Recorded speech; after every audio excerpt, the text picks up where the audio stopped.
When I married Adam, I knew stepping into the role of a stepmother wouldn't be simple, especially with a teenage boy in the house. Noah, his 17-year-old son from a previous marriage, barely acknowledged me the day we moved in. He stood off to the side, headphones in, his hoodie pulled low over his eyes, a sketchpad tucked under one arm like a shield. The house was beautiful but quiet, the kind of quiet that didn't feel peaceful. Adam, often buried in work, left early and returned late, trusting that Noah and I would figure it out. But we didn't, not at first. Noah kept to his room, doors always closed. Meals were eaten silently or skipped altogether. If I asked how his day went, he gave a shrug. If I pressed further, he'd retreat into his sketching or disappear outside with his camera. I wanted to respect his space, but I also wanted to know him. Not as his mother. That wasn't my place, but as someone who cared, someone who was here and wasn't going anywhere. I just didn't know how to say that in a way he'd believe. Then one rainy afternoon, I found one of his drawings on the kitchen counter. It was a pencil sketch of our living room, but it wasn't a faithful reproduction. It was stylized, almost ethereal. Shadows stretched longer than in real life, furniture bent at odd angles, and a small figure stood by the window, looking out into nothing. There was something achingly lonely about it. When I placed it carefully on the fridge, pinned by a magnet shaped like a slice of watermelon, I didn't expect anything to come of it. But the next morning, it was gone. Later that week, another drawing appeared. This one of a tree outside his window, gnarled and windblown, with something that looked like a face carved into the trunk. I didn't say anything, just added it next to the first.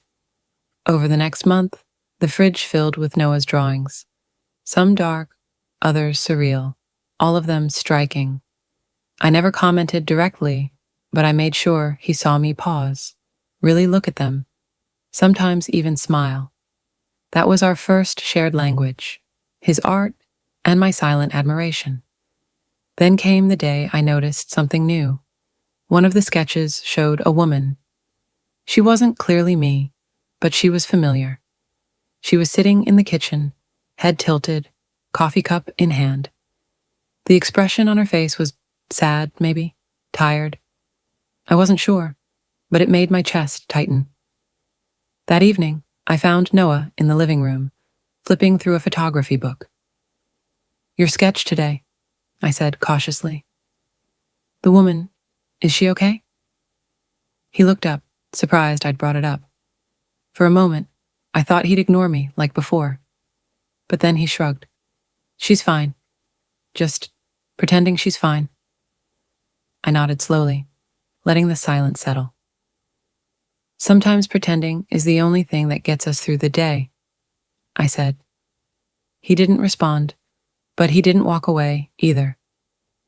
Later that week, I came home to find Noah in the kitchen, cooking ramen.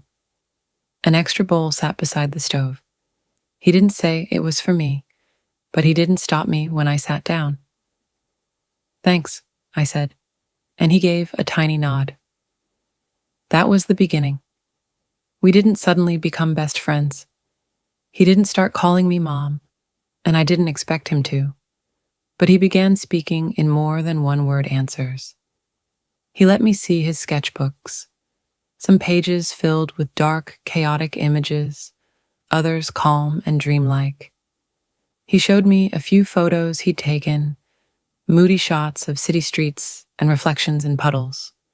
One night, during a rare family dinner with Adam home, Noah said, "She gets it." Adam raised an eyebrow. "Gets what?" "My drawings." I smiled, surprised by how much that simple sentence meant. A few weeks later, I asked Noah if he'd like to go to an art exhibit at a small local gallery.